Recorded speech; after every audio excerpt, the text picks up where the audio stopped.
Manipur puthokliba natraga lokliba fau yaona makhal khudingi maru marang sing asibu afaba makhalgi maru sing oina shak khangdoktuna thamnabagi thabak Manipur Leingakna lokhatpa houkhre khongthang asigi manung chana chadliba tha asigi taramarida Manipur Leingakna Governor Ajay Kumar Balana luchingduna famkiba Governor in Council gi mifam amana Manipur Shit and Organic Certification Agency ama Lamdam asigi oina thambada yaba pikre wafam asi Manipur lau singu loishangi Director Peter Shalamna khangdoktuna Hairiba agency asi lakliba tha ahum fawgi manungda lokhatpa department asina pandam thamle haire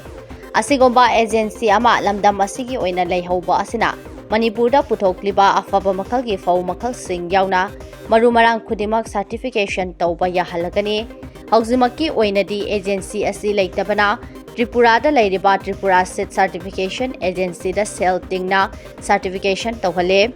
masigi mathakta organic certification gi su mapan gi private farm sing chahi da lupa lakh kaya gi senfam thiduna certification gi thabak tauhale maram asina lamdam asigi masagi oiba agency ama leihoba natraga thamhoba taragati hairiba mapan da chaliba sendam sing ase kalhoba ngamlagani haina Peter Salamna thajaba thamlakli Manipur gi Governor in Council meeting date 14 August pangthokibani meeting sida Manipur Seed and Organic Certification Agency se set up tawagi ayaba se thangare masigi agency se tawdoi se akoigi Manipur da certified seeds puthoiba sing aduga organic seed puthoiba farmers mayam natraga any ICR na putho se unutho farmer no putho thoiba sing se akoigi agency sina certified tawnawagi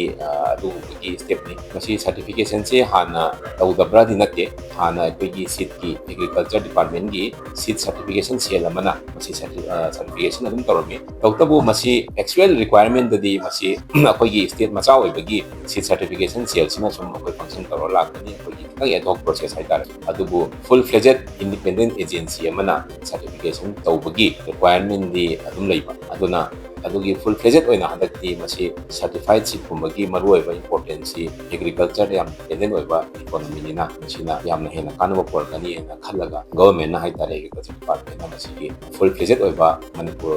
Seed and Organic Certification Agency ama set up tawsi na twain decide tomaraga sugida dugi decision